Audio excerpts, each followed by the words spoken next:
போராட்டத்துக்கான காரணம் என்ன? திரு முதலமைச்சர் மு.க.ஸ்டாலினை பொறுத்தவரையில் இது 2வது நிகழ்வு. முதல் நிகழ்விலே போன வருஷம் 28 பேர் இறந்திருக்கக்கூடிய சூழ்நிலை. இது 2வது நிகழ்வு.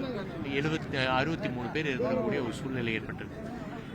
தார்மீக அடிப்படையில் இந்த பொறுப்பை அவர் உணர்ந்து அவர் பதவி விலகினால் மட்டும்தான் உண்மையாகவே இதுக்கு ஒரு நல்ல தீர்வு காணப்படும். ஏன்னா இந்த நிகழ்வு இன்னும் நடக்காது என்று சொல்ல முடியாது.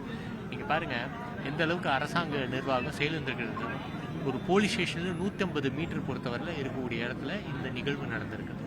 அந்த அளவுக்கு அஜாக்கிரதையாக மாவட்ட நிர்வாகம், அதே போன்று மாவட்ட காவல்துறை, அதே போன்று ஸ்டேட்டோட இன்டெலிஜென்ஸு, அதே போன்று பார்த்திங்கன்னா இதற்காக பிரத்யேகமாக உருவாக்கப்பட்டிருக்கக்கூடிய விங், ஒட்டுமொத்தமாக 4 நிலையில் செயலிழந்திருக்கக்கூடிய ஒரு அரசாங்கமாக இந்த அரசாங்கம் இருக்கின்றது.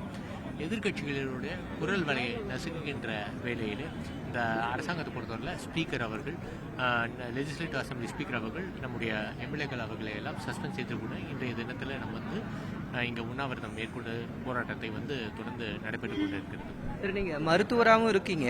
உங்கள் பொதுச் செயலாளர் மருந்து தட்டுப்பாடு இருக்குது அப்படின்னு சொல்லிட்டு ஒரு அறிக்கை கொடுத்துருந்தாங்க. அதை எப்படி பார்க்குறீங்க? ஆனால் அதுக்கு சுகாதாரத்துறை அமைச்சர் மருந்துகள்லாம் இருக்குது அப்படின்னு சொல்லி அறிக்கை சொல்லியிருக்காங்க.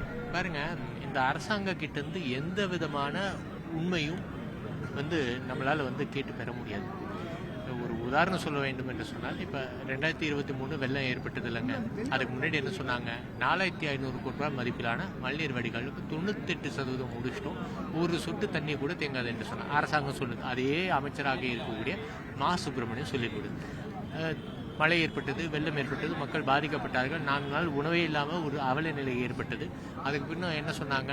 அந்த மழைநீர் வடிகால்கள் அமைக்கின்ற பணியை பொறுத்தவரை நாங்கள் ஒரு 30% முடிச்சிருக்கோம்னு சொல்லிட்டு அதே அமைச்சர் சொல்கிறார். எனவே தான் பொய்யிலே மூலத்தனமாக வைத்து இந்த அரசாங்கம் தொடர்ந்து நடைபெற்று கொண்டிருக்கிறது. அதனால் உண்மையை இவர்களிடத்திலிருந்து எதிர்பார்க்க முடியாது.